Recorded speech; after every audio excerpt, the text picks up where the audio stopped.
வணக்கம். பட்டினத்தடிகளுடைய உடற்கூற்று வண்ணம் என்ற பாடலில் குழந்தை பிறந்து அந்த குழந்தை பருவத்தில் அது எப்படி வளருகிறது என்பது வரையில் நாம் இது நாள் வரை சிந்தனை செய்து கொண்டிருந்தோம். அந்த பெண்களெல்லாம் அந்த குழந்தையை எடுத்து கொஞ்சுகிறார்கள், ஒருத்தர் மாற்றி ஒருத்தர் அந்த குழந்தையை சீராட்டுகிறார்கள், அன்னை பால் கொடுக்கிறாள், இதையெல்லாம் வர்ணிக்கிறார். 5 வயதாகி விளையாடி, அது 5 வயசு வரையில் வெளியில் போய் நண்பர்களோடு விளையாடுவது என்பதில் முக்கியத்துவம் காட்டுகிற வயது. இந்த பெற்றவர்களுக்கு என்ன தெரியாது, பிள்ளைகளை மிரட்டுறேன்னு சொல்லி உன்னுடைய நண்பர்கள்ட்ட உன்னை அவமானப்படுத்துவேன், உன் ஃப்ரெண்டு வரும்போது இதை சொல்லுவேன் அப்படிம்பாங்க. அது மட்டும் ரொம்ப ஆபத்தான ஒரு அணுகுமுறை. நீங்கள் நம்ம குழந்தைகள் அவர்கள் நண்பர்களுக்கு முன்பு அவமானப்படுவதை விரும்பவே மாட்டாங்க. அதனால் எக்காரணத்தை முன்னிட்டும், அதாவது ஒரு பருவம் வரும், அம்மா அம்மா அம்மா அம்மான்னு அம்மாவையே சுற்றி வந்துக்கிட்டே இருந்துட்டு அப்புறம் அம்மா ஒரு பொருட்டே கிடையாது, அப்படியே ஓடிடும். வெளியில் யாராவது கூப்பிட்டாச்சுன்னா அந்த பசங்க கூட இருக்கிற பசங்க, விளையாடுற பசங்க, தோழர் தோழி, அவங்க தான் ரொம்ப முக்கியமாக போயிடும். அப்படி ஓடுகிற பருவம் 5 வயதாகி விளையாடியே, அது வரையில் நாம் இது வரைக்கும் சிந்தனை பண்ணோம். அடுத்த நிலையை சொல்கிறார், படிக்க போகிறது, பள்ளிக்கூடத்துக்கு அனுப்புறது. அந்த காலத்தில் 5 வயசு வரைக்கும் வீட்டில் தான் வச்சுருப்பாங்க, அப்புறம் தான் படிக்க அனுப்புவாங்க. இப்போ தான் புதுசாக கண்டுபிடிச்சிருக்காங்க. எப்படின்னு கேட்டால், நர்சிங் ஹோமில் டெலிவரி ஆன உடனே ஸ்கூலில் கொண்டு போய் விட்டுடுறது.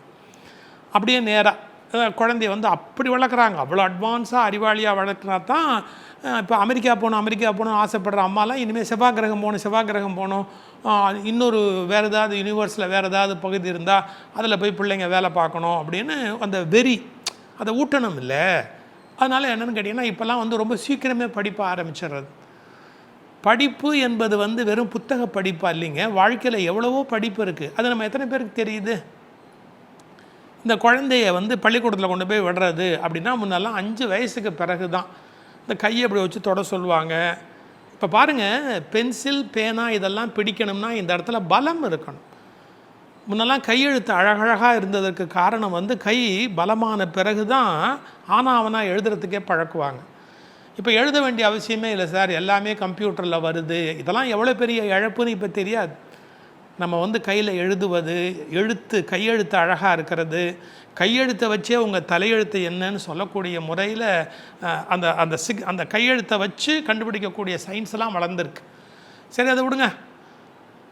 பள்ளிக்கூடத்துக்கு அனுப்புறதுன்னா இப்போ காலம் மாதிரி இல்லை. அந்த காலத்தில் எப்படின்னு கேட்டிங்கன்னா, தமிழ் படிக்கணும், வேறு வாய்ப்பாடு படிக்கணும், திண்ணப்பள்ளிக்கூடம் அப்படின்னு அனுப்புவாங்க. ஒரே வாத்தியாரே எல்லா சப்ஜெக்ட்டும் சொல்லி கொடுப்பாரு. அதோடு கூட இந்த ரிலீஜியஸ் வே ஆஃப் லைஃப், அது இலக்கணம் தாண்டி கொஞ்சம் சமய பாடங்கள், தோத்திரங்கள் இதெல்லாம் சேர்த்து அந்த ஆசிரியர் சொல்லி கொடுப்பார். முன்னெல்லாம் போனால் வாக்குண்டாம் நல்ல மனமுண்டாமா மலரால் நோக்குண்டாம் மேனின் உடங்காது அப்படின்னு ஆரம்பித்து உங்களுக்கு கடவுள் வணக்கத்தோட வழிபாட்டோடு சொல்லி கொடுக்குற பழக்கம் பழைய வழக்கம். இப்போ அதை அடுத்த வரியில் சொல்கிறாரு. இது வரைக்கும் பார்த்தது 5 வயசு வரைக்கும் உரியது பார்த்தோம். இப்போ அடுத்தது உயர்தர் ஞான குரு உபதேசமும். பொதுவாக எல்லா ஆசிரியருக்குமே குரு அப்படின்னு தான் பேர், இருந்தாலும் எழுத்தறிவித்தவன் இறைவனாகும். இப்போது வெறும் குரு அல்ல, நமக்கு தமிழ் சொல்லிக் கொடுக்கறது, தமிழ் மூலமாக கடவுளை சொல்லிக் கொடுக்கறது, அந்த தத்துவங்களையெல்லாம் சேர்த்து சொல்லிக் கொடுக்கறது. அதனால தான் எல்லாத்துக்கும் சேர்த்து ஒரு வார்த்தை போட்டார், உயர்தரு ஞான குரு உபதேசமும். அந்த குரு எப்படி இருப்பார்னா, ஒரு லட்சியத்தோடு இருப்பார், ஒரு லட்சணத்தோடு இருப்பார். குருவுக்குன்னு ஒரு லட்சணம் உண்டு. அவங்க ஒரு ஒழுக்கமான வாழ்க்கை, முன்னுதாரணமான நடவடிக்கை, பிழைகள் தவறுகள் எல்லாம் இந்த பிள்ளைங்க செய்யாதபடி அந்த ஆசிரியருடைய கண்ணிலேயே ஒரு ஒளி இருக்கணும். இதெல்லாம் பழைய ஒரு மரபு முறை, வாழ்க்கை முறை. அந்த ஞான குரு உபதேசம் பெறுவதற்கு பையனை கொண்டு போய் விடுறாங்க. உயர்தரு ஞான குரு உபதேசம். அந்த குருவிட்ட படிக்கிறதுக்காக போகிறார். முத்தமிழின் கலையும் கரை கண்டு, அதோட 3 தமிழ். அந்த காலத்தில் வாத்தியார் எல்லாமே பாட்டு வெறும்னு சொல்ல மாட்டாங்க, இசையோடு சொல்லுவாங்க. ஓதாமல் ஒரு நாளும் இருக்க வேண்டாம் அப்படி தான் ஆரம்பிப்பாங்க. ஓதாமல் ஒரு நாளும் இருக்க வேண்டாம் வசனமாக சொல்லித்தரது கிடையாது. நீங்கள் வாய்ப்பாட்டே நம்ம அந்த காலத்தில் படிக்கும்போது எப்படின்னு கேட்டிங்கன்னா, ஓரோன் 1 ஈரோன் 2 அப்படி அதை ஒரு மியூசிக்கல் நோட்டோடு சொல்லுவாங்க. ஏன் தெரியுங்களா? மியூசிக்கல் நோட்டோடு கேட்கும்போது அப்படியே அது மனப்பாடம் ஆகிடும். அதனால் தமிழ் சொல்லிக் கொடுக்கும்போது 3 தமிழ் இருக்கணுமா. அதாவது ட்ரமாட்டிக் ப்ரெசன்டேஷன், நாடக தமிழ் இருக்கணும். புத்தகத்தில் இருக்கக்கூடிய கவிதை, கட்டுரை, இது மாதிரி இலக்கணம் போன்ற பாடங்கள் இருக்கணும். அப்புறம் இசை. அந்த காலத்தில் தமிழ் ஆசிரியர்கள் நிறைய பேர் பாடி சொல்லிக் கொடுப்பாங்க வகுப்பில். ஒரு கவிதையை சொல்லும்போது அந்த கவிதைக்கு ஒரு இனிமையான ஒரு இசை, மெல்லிய ஒரு இசை. தமிழ் வாத்தியார் மியூசிக்னே ஒன்று உண்டு.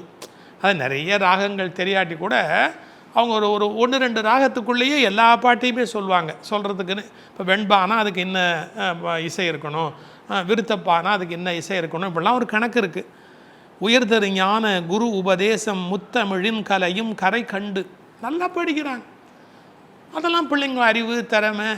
பட்டினத்தார் தன்னுடைய லைஃப்பை சொல்கிறாரு அப்படின்னு எடுத்துக்கிட்டால் தான் எவ்வளோ கல்வி கற்றவர், இல்லாட்டி பிற்காலத்தில் இவ்வளோ பாட முடியுமா? அவர் ஒரு பெரிய பெரு வணிகர். வணிகர் குலத்தில் போகிறவருக்கு தமிழ் எதுக்கு கலை எதுக்குலாம் கிடையாது. படிக்கிற வரைக்கும் நல்லா படிக்கணும். முத்தமிழின் கலையும் கரை கண்டு, தாய்மொழி கண்டிப்பாக படிக்கணும். தாய்மொழி தவிர இன்னொரு மொழியும் படிக்கணும். அது அடுத்தது. ஒரு உலகளாவிய முறையில் நம்ம வளரணும்னு ஆசைப்பட்டால் அதுக்கும் ஒரு மொழி படிக்கணும். ஆனால் இப்போ நிறைய மொழிகள் படிப்பது அவசியமாங்கிறது உலகத்தில் ஒரு கேள்வி இருக்குது. ஏன்னா வேறு பல அறிவு நுட்பங்களை வளர்த்து கொள்ள வேண்டியிருக்கு. அப்போ லாங்குவேஜே ஒரு பெரிய பேர்டன் ஆகிடக்கூடாது குழந்தைங்களுக்கு.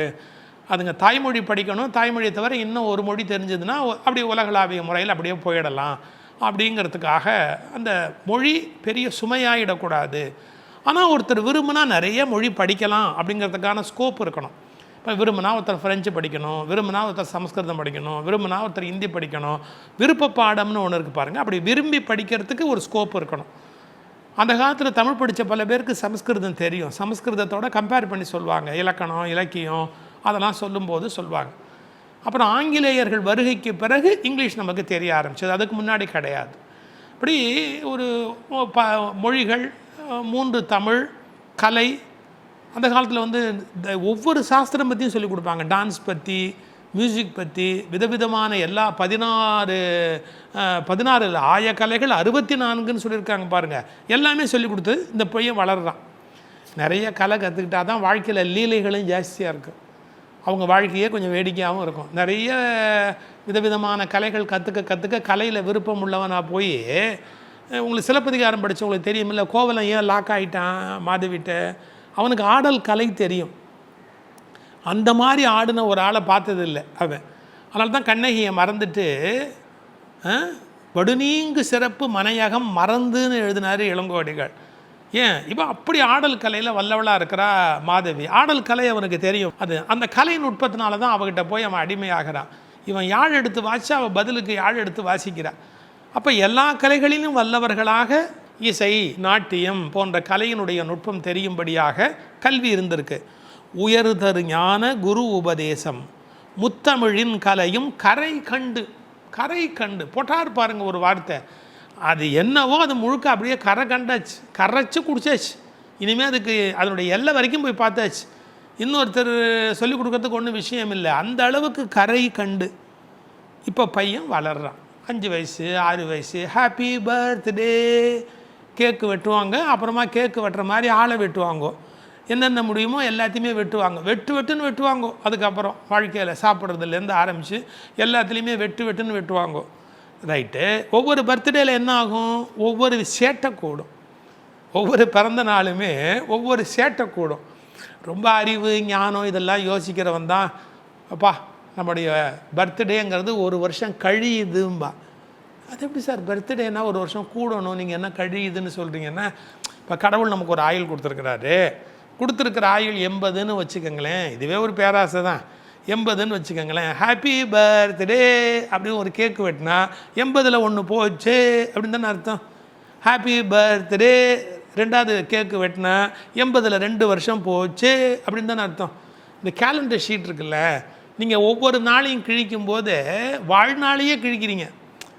அது வெறும் 1 நாள் 2 நாள் போகிறதுக்கு பேப்பரை கிழிக்கல. சில பேர் அதை கிழித்து வேறு ஒரு பர்பஸுக்கு பயன்படுத்துவாங்க, இதுக்கு பயன்படும் அப்படின்னு.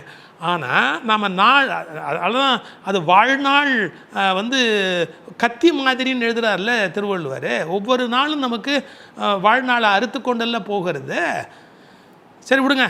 வளரு பிறை என்று பிள்ளை வளருது. அந்த காலத்தில் 16ஆம் பிறைங்கிறது பௌர்ணமி அமாவாசையிலேருந்து தொடங்கி அப்படியே வளர்ந்து பூரண நிலவு. பையன் வந்தான்னா தெருவில் அவ்வளோதான். தெருவில் எல்லா ஜன்னலும் டக்கு டக்குன்னு திறக்குது. ஜன்னலெல்லாம் தாமரைப்பூ பூக்குது. தாமரைப்பூக்குள்ளெல்லாம் அல்லிப்பூ பூக்குது. விளங்குதா? ஜன்னலுக்குள்ளெல்லாம் தாமரைப்பூ பூக்குதுன்னா எல்லாம் எட்டி பார்க்குதுங்க. எட்டி பார்க்குறதுங்க கண்ணால் மொச்சு பார்க்குதுங்க. அதை தான் தெருவில் இறங்கின உடனே ஜன்னலெல்லாம் திறக்குது, தாமரை பூக்குது. ஜன்னலுக்கு ஜன்னல் தாமரை பூக்குது. தாமரையில் என்ன பூக்குது? குவளை பூக்குது, அல்லி பூக்குது. என்ன 2 கண்ணு. இந்த 2 கண்ணும் அப்படியே வச்ச கண்ணு வாங்காமல் பார்க்குறாங்க. ஏற்கனவே நம்மளால் நடக்கிறது ஒரு மாதிரி தான். இதில் வேற பார்க்குறதுக்கு 10 பேர் கிடச்சிவிட்டாளுங்கன்னா அவன் எப்படி நடப்பான்? அவன் நடையே ஒரு மாதிரி தான் ஆகிடும். 16 வயசு, மிடுக்கான பருவம், வளர்பிறை என்று பலரும் அதில் வர எல்லாரும் பாராட்டுறாங்க. அப்ரிசியேஷன். சார் என்ன பர்சனாலிட்டி சார், தெருவில் இறங்கி நடந்தால் எல்லாருமே அவங்களே தான் சார் பார்க்குறாங்க. கவலையே படாதீங்க. 70 வயசு ஆனதுக்கப்புறம் தெருவில் இறங்கி நடந்தால் எல்லோரும் நம்மளே தான் பார்ப்பாங்க. இது எங்கே விழுந்துருவாரோ, எங்கே அடிபட்டுருமோ, ஏன் இன்னும் இவர் உட்காந்துருக்கிறார், என்ன இவ்வளோ வயசாக எதுக்காக இந்த ஆள் இருக்கிறான், அப்படி எல்லோரும் நம்மளை பார்ப்பாங்க. 16 வயசுலேயும் அப்படி தான். தெருவில் இறங்கி நடங்கும்போது எல்லோரும் பார்க்குறாங்க. ஸ்வீட் 16, 16 வயதினிலே அப்படின்னா அது ஒரு அந்த வயசுக்கு ஒரு தனி அழகு தானே. அந்த வயசுக்குன்னு ஒரு பெரிய கவர்ச்சி தானே. பாரதி வருந்தி பாடலையா? வயது 16 இருக்கும், வயது 16 இருக்கும். ஈரெட்டாண்டு தமிழில் 8 கணக்கு பண்ணுவாங்க. அந்த 2 8 16 வயசில் சேட்டை ஆரம்பமாயிரும். என்ன தான் ஞானியாக இருந்தால் கூட அந்த 16 வயசில் சேட்டை ஆரம்பமாயிடும். இப்போ பாட்டை பாருங்கள். பள்ளிக்கூடத்துக்கு போயாச்சு, படித்தாச்சு, கலைகளில் கரை கண்டாச்சு, லீலைகள் ஆரம்பமாயாச்சு. உயர்தரு ஞான குரு உபதேசம் முத்தமிழின் கலையும் கரை கண்டு வளர்பிறை என்று பலரும் விளம்ப. பையன் வளர்றான். எப்படி? வளரும் பிறை வளர்பிறை என்று பலரும் விளங்க வாழ் 16 பிராயமும் வந்து. 16 வயசு தான் சார் லைஃப்பில். ஸ்வீட் 16. ஐயோ, அந்த வயசுக்குன்னு உரிய கொண்டாட்டங்கள் எல்லாம் ஆரம்பிச்சு. தலை வாடுறதுக்கு 1 மணி நேரம் ஆகும். ஆனால் வாடுற அளவுக்கு தலை இருக்கும். 16 வயசில் கூட முடியலாட்டி அப்புறம் எப்படி? இந்த சின்ன வயசில் சில பேருக்கு திராட்சை கொத்து மாதிரி இப்படி நெத்திக்கு முன்னாடி வந்து தலைமுடி இப்படி இறங்கும். அதாவது கொலை திராட்சை இருக்குல்ல, கருப்பு திராட்சை கொலை, அது வந்து மாதிரி இப்படி சுல்லாக அப்படி வந்து அப்படி இறங்கும். நாளாக இறங்காது. இவன் இறங்க வைப்பான். ஏன்னா அந்த முடியெல்லாம் குச்சியாக ஒரு ஆரம்பிக்கும். அதை அப்படி போட்டு இப்படி போட்டு சுருட்டி கிரிட்டி எல்லாம் கஷ்டப்பட்டு நெத்தியில் முன்னாடி கொண்டாந்துன்னு. அந்த வயசில் அப்படி இல்லை, சுருளாக அப்படி முன்னாடி வந்து அது தானாகவே நிற்கும். அந்த தலைவாடுறதுங்கிறதே பெரிய விஷயம். இளமையில் தலைவாருவோம், வயசாக காலவாருவோம். எவனை காலவாரலாம், எவன் லைஃப்பை எப்படி கெடுக்கலாம் அப்படின்னு பிற்காலத்தில் காலவாடுறது பெரிய வேலை, சின்ன வயசில் தலைவாடுறது பெரிய வேலை. கண்ணாடி முன்னாடி போனால் சார், கண்ணாடி முன்னாடி போயிட்டா வெளியில் வரத்துக்கு மனசே வராது. சில பேர் கண்ணாடி பார்க்குறது பார்த்துருக்கீங்களா? இப்படி நேராக பார்ப்பாங்க. அப்புறம் குருவி மாதிரி, கொக்கு மாதிரி இந்த தலையை இப்படி சாய்ச்சி அப்படி ஒரு பார்வை பார்ப்பாங்க. காக்கா மாதிரி மறுபடியும் தலையை இப்படி சாய்ச்சி, காக்காவுக்கு கண்ணு ஒன்று இப்படி அப்படியுமா மாற்றி பார்க்கும். பாவம், ஒரே ஒரு கண்மணி தான் அதுக்கு. அதனால் இப்படி திருப்பி பார்க்கும், அப்புறம் இப்படி திருப்பி பார்க்கும். அது இவனுக்கு இருக்குது 2 கண் இருந்தால் கூட இவனு காக்கா மாதிரி இப்படி திருப்பி இப்படி கண்ணாடியில் பார்ப்பேன். ஏன் கண்ணாடியில் இத்தனை தடவை பார்க்குறான்? எந்த கோணத்துலையாவது அழகாக இருந்துட மாட்டோமா அப்படின்னு ஒரு ஆசை தான். 360 டிகிரிஸில் எந்த கோணத்தில் நமக்கு அழகு, அது உண்மையும் கூடங்க. ஃபோட்டோ சில ஆங்கிளில் அழகாக இருக்கும் நம்ம முகம், சில ஆங்கிளில் நல்லா இருக்காது. அதனால தான் கரெக்டாக பார்த்து ஃபோட்டோ எடுக்கும்போது அந்த என்ன ஆங்கிளில் எடுக்கணும் அப்படிம்பாங்க. இந்த டிகிரியில் இந்த ஆங்கிளில் உங்கள் மூஞ்சி நல்லா இருக்குது சார், உங்கள் மூஞ்சியாக இருக்குது, மற்றதெல்லாம் முகர கட்டையாக இருக்குது அப்படின்பா. அந்த 16 வயசில் கண்ணாடி பெரிய விஷயம். தலைவாடுறதுங்கிறது பெரிய விஷயம். நாம் நினைக்கிறபடி தலைமுடி நிற்கணுங்கிறது அதை விட பெரிய விஷயம். இங்கே நிற்கணும், அங்கே நிற்கணும், அங்கே நிற்கக்கூடாது, அதுக்கு மேலே தெரியக்கூடாது, இதுக்கு மேலே தெரியக்கூடாது. இதை தலைமுடி அதுவே சுருண்டு மேலேருந்து தொப்புன்னு விழும். இவன் வேற கோதி விட்டுக்குவானா. நம்ம சினிமா படம் ஹீரோலாம் பார்த்துருக்கீங்களா? அப்பப்போ அப்படிம்பாரு. இப்படி அடிச்சா வில்லன்னு ஒருத்தனை அடிச்சிட்டான்னு அர்த்தம். இப்படி தலைமுடி அப்படி கோர்றாருன்னா அவர் பெரிய ஏதாவது ஒரு பெரிய உடனே சிஷ்ய கொடிலாம் விசில் அடிப்பாங்க. ஆய் அப்படின்னு விசில் அடிப்பாங்க. எல்லாருக்குமே மனசுக்குள்ளே ஒரு ஹீரோ தான். அடுத்தவன் செலவு பண்ணி படம் எடுத்தால் ஹீரோவாகிடலாம். இது அடுத்தவன் செலவு பண்ணி படம் எடுக்க தயாராக இல்லாததால் அவன் வாழ்க்கை படத்தில் அவன் ஹீரோ தானே. பாருங்கள், தலைவாடுறதை மட்டுமே எவ்வளோ நேரம் எடுத்துக்கிறாங்கங்கிறத எழுதுகிறார் பாருங்கள். மயிர் முடி கோதி அறுபத நீல வண்டிமிர் தன் தோடை கொண்டை புனைந்து மயிர்முடி கோதி அறுபத நீல வண்டிமிர் தன் தோடை கொண்டை புனைந்து. அதாவது வண்டு சுத்து தான். ஏங்க வண்டு எப்படிங்க சுத்தம்? தலையில் பூ வச்சுருந்தா சுத்தம். அந்த காலத்தில் ஆண்களும் மாலை போட்டுக்குவாங்க, கழுத்தில் மாலை போட்டுக்குவாங்க, தலையிலேயே பூ சூடுவாங்க ஆண்களும். அப்புறம் ஆண்கள் தங்களுடைய கேசத்தை அருமையாக வாசனா திரவியங்களால் அலங்கரிச்சுக்குவாங்க. அப்படி அந்த தலைமுடி அழகுபட வண்டுகள் சுற்றி வரும்படியாக. அப்போ பூ இருக்குது, புது பூ இருக்குது, அதனால் வண்டுலாம் தேடி வருது. மயிர் முடி கோதி அறுபதம்னு சொன்னால் 6 கால் உடையது வண்டு, நீல நிறத்தில் இருக்கும். அறுபத நீல வண்டு சுற்றி வருது. தன் தோடை கொண்டை புனைந்து, தலையில் கொண்டை போட்டாச்சு. மணி பொன்னிலங்கு பணிகளணிந்து, நல்ல ஒளி வீசுகிற கழுத்தில் மாலை, கழுத்தில் தங்கத்தில் செயின், பிரேஸ்லெட்டு, மோதிரம் எல்லாம் மற்றவங்கள நம்ம வந்து அட்ராக்ட் பண்ணி ஆகணும்ல. எங்கள் மயில் ஏன் தோகை விரிக்குது? ஒவ்வொரு பறவை பட்சி யூடியூப் சேனலில் போய் பறவை பட்சிகளுடைய லவ் சீன் பாருங்க, அதுங்க என்ன பாடுபடுதுன்னு பாருங்கள். Just to attract the other sex. என்ன பாடு! சில பறவை டான்ஸ் ஆடி காட்டும், தன்னுடைய கொண்டைய சிறப்பை எடுத்து காட்டும். அப்படியெல்லாம் எப்படியாவது வந்து அந்த எதிர் சைடை அட்ராக்ட் பண்ணிடணும் அப்படின்னு அந்த பாடுபடும் தேவை. அது நீங்கள் அந்த சேனலில் போய் அதை ஒன்றை மட்டுமே பார்க்கணும். பிபிசி இதில் வந்து மிருகங்களை பற்றி, பறவைகளை பற்றி, பட்சிகளை பற்றி எடுக்கிறான் பாருங்கள். என்ன அல்ப ஜீவன்லேருந்து தன்னுடைய ஆப்போசிட் செக்ஸை அட்ராக்ட் பண்ணுறதுக்காக அந்த பாடுபடும். மயிர் முடி கோதி அறுபத நீல வண்டிமிர் தன் தோடை கொண்டை புனைந்து மணி பொன் இலங்கு பணிகளணிந்து. மணி பொன் இலங்கு நல்ல பளபளன்னு இருக்கக்கூடிய விதவிதமான நகை, பணிகள் நல்ல பணிக்கப்பட்ட பொண்ணுன்னா நகை, மோதிரமா, வளையலா, அப்புறம் வந்து கையில் வந்து பிரேஸ்லெட்டா, இல்லாட்டி காப்பா, இப்படி என்னென்ன மாதிரிலாம் போட முடியுமோ அந்தந்த மாதிரி எல்லாம் பணிகளணிந்து மாகதர் போகதர் கூடி வணங்க. அது யார் மாகதர் போகதர்? இவனை பாராட்டுறதுக்குன்னே 2 பொம்பளைங்க உட்காந்துக்கிறாளுங்களாம். எப்படி உட்காந்து பாராட்டுறாளுங்களாம். மாகதர் அப்படின்னா உட்கார்ந்து புகழ்கிறவர்கள்னு அர்த்தம். காரணம் இல்லாமையே வீட்டுக்கு வருவாளுங்க, காரணம் இல்லாமையே வந்து உட்காந்துக்குவாளுங்க. எதுக்காக? இவரை புகழ்கிறதுக்கு. 16 வயசில் இருக்கிறார்ல, இவரோட பாப்புலாரிட்டியை பாராட்டணும்ல. அந்த மாகதர் உட்காந்து புகழ்கிறவர்கள்.